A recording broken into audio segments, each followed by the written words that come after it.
Présidentielle 2025 au Cameroun, la saisine du Conseil constitutionnel par le MRC dans le cadre du contentieux qui l'oppose à Elekam est un acte de résistance.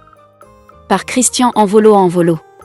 Avant d'y arriver, nous vous invitons à mettre une pause à cette vidéo, à cliquer sur le pouce bleu, vous abonner et activer la cloche de notification pour ne rien rater de nos prochaines vidéos. Découvrez les services de Statistical Model for Social Science Consultant. Ils offrent des analyses statistiques et modélisation avec SPSS, Stata, R, Python et autres, ainsi que la conception d'enquêtes et la collecte de données. Leur équipe vous accompagne également dans la rédaction de documents scientifiques et propose des formations spécialisées. Vous pouvez vous inscrire à la prochaine session de leur formation en économétrie et techniques quantitatives. Contactez-les aux adresses affichées ou cliquez sur le lien en description. Ne manquez pas cette opportunité. L'affaire en cours entre le MRC et Elekam revêt une signification primordiale, tant sur le plan juridique que sur le plan politique.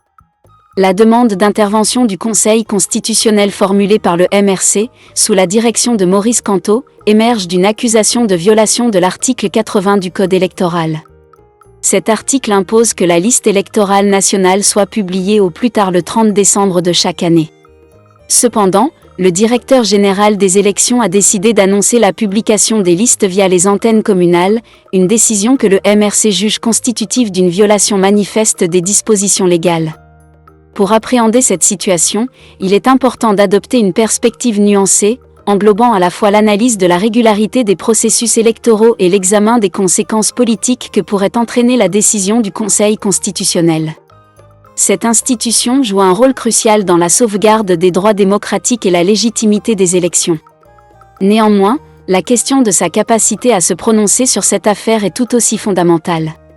En effet, le Conseil constitutionnel, dirigé par Clément Atangana, est constitué de membres nommés par décret présidentiel, tout comme ceux d'Elekam. Cette proximité soulève des doutes concernant l'impartialité et l'indépendance de cette instance face à un pouvoir exécutif dont les intérêts pourraient être en jeu.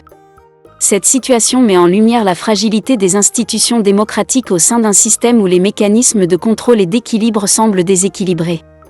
Le MRC, bien que sa démarche repose sur une volonté de défendre la légalité électorale, se confronte à un cadre où les décisions judiciaires peuvent être influencées par des considérations politiques. Il est donc légitime de questionner la possibilité pour le MRC d'obtenir une issue favorable, même si ses arguments juridiques sont valables.